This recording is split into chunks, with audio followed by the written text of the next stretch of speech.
everyone, welcome to Keller Acres. Today I'm going to be doing some winter sowing. We are starting some calendula and some rudbeckia.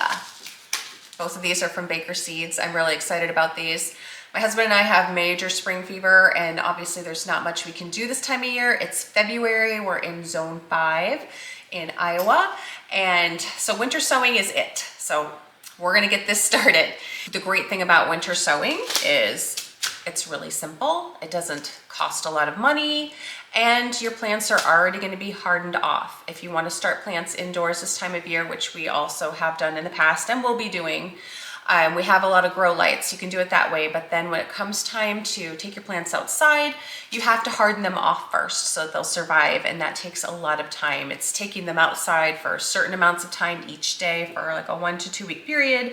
And so you're taking them in and out, and it's kind of a pain. But if you do this winter sowing, they're already hardened off, so you don't have to worry about that. Also, certain plants do need a cold stratification, so then you also don't have to worry about that. They're getting that, they're gonna be outside. All you need to do this is, obviously you need the seeds that you wanna start, and you need an empty jug.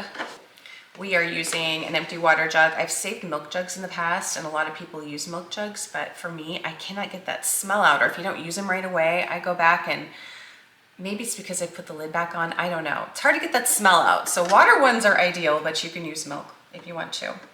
What you're gonna need to do is cut your jug right below the handle, and then leave a little spot where it's still attached right behind the handle.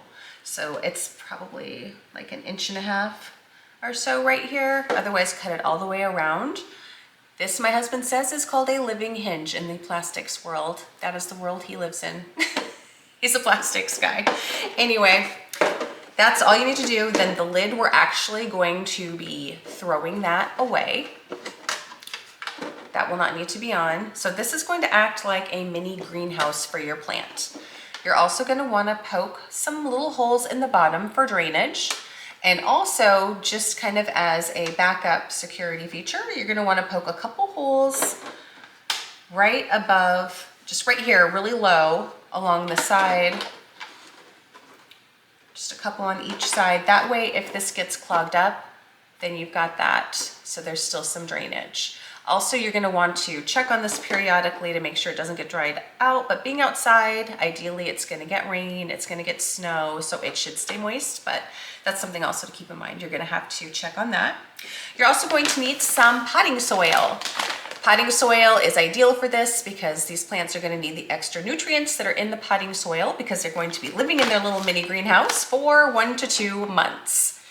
So right around April is probably when we will be able to move these into either pots or into the garden. The calendula will be going in the garden. The calendula is something that we plant to use. If you've seen any of our past videos, I recently did a video on calendula oil. Calendula oil is great. It's really soothing and healing, lots of soothing and healing properties with this. So this flower is great for that. You can make oils, lotion, soap, salve. We will have a future video soon with lotion in it, but for now we just have the oil. Also, we have made a salve, so we'll probably have a video on that eventually as well. And we are looking to make some calendula oil soap soon, so watch for that. So this is just a great one to grow if you're wanting to try to do some things like that, like we are.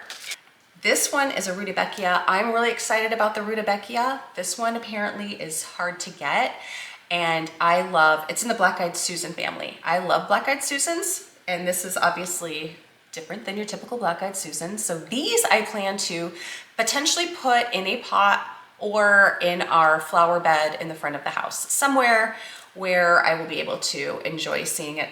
It is also a perennial, so this will come back year to year. The calendula will not, but it is self-seeding. These are 2 really great ones, both from Baker Creek.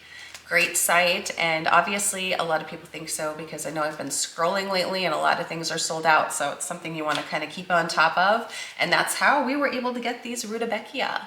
Also, another reason we're starting the rudbeckia in this little mini greenhouse, we did not have good luck starting this indoors last year, so we're hoping that this year this will be the way to get her going, and we will be giving you an update, of course, on this. in April when it's time to plant this. We are gonna get started. You are going to want to fill your jug up about 4 inches from the bottom. So put a little mark there. It's gonna be, about an inch below where you made that cut. Obviously you don't want that dirt spilling out. Okay, once you have your potting soil in your jug, you're gonna want to soak your soil. This is best done in the sink to not create a mess, because again, you've got those holes in the bottom, so it's gonna drain. This one, we've already got that soil nice and wet, so it's ready to go. All right, let that set for a couple seconds and drain a little bit. All right, now that we have our soil nice and soaked, we are ready to sprinkle on our seeds. You're gonna wanna just do like a pinch for each one and sprinkle that on. I'm gonna start with the calendula. Just gonna take this and gently sprinkle this around. Actually, I think I'm just gonna use it's easier to pull it out with my fingers.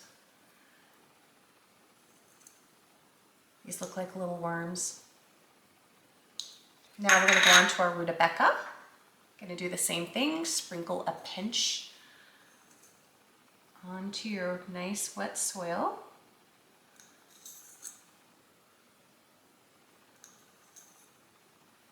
All right, next you definitely want to put a marker in there so you know what's in there and you don't forget. So I've got mine ready to go. You're going to want to specifically use a garden marker because the garden marker doesn't come off. Otherwise, other markers might smudge and all that. So make sure you have a garden marker. Stick your little marker in here. And then we're just going to be closing this up, closing the lid, taping it shut. And again, we're going to throw these caps away. So going bye-bye into the garbage. And they're gonna go out into our garden again until around April. Also, don't forget to check on these occasionally and make sure that they are not drying out. Ideally, you're getting some precipitation here and there. So far, we've had a really dry winter, but we have snow coming. Oh, yuck. Anyway, so ours should be fine, but again, make sure you're checking on those. Also, watch out for our other updates too. We did start some echinacea. I started some last fall. It's an experiment that I'm doing and I'm really excited to see if it works out. Fingers crossed it works out. So I have a bunch of echinacea that I started in the fall. I planted the entire dried flower head into some pots and that's sitting in our garden. And then my husband also just recently did some as a winter sowing and he did his differently. So that will be another experiment. We'll be comparing to see, does mine work? Does his work? Do they both work? And we will be sharing about that. So be sure to watch for those updates and again for our update on this. Be sure to watch for some more future videos on plant starting. We are going to be doing a big focus on that this spring and summer. We're wanting to start up a bunch of plants and we are planning to sell those plants. Probably not this year, but we're going to do a lot of starting that to potentially have ready to go next year. So if you're interested in that, be sure to follow along. Hit that subscribe button. Also, give us a like if you're enjoying our videos. Thanks for watching, guys.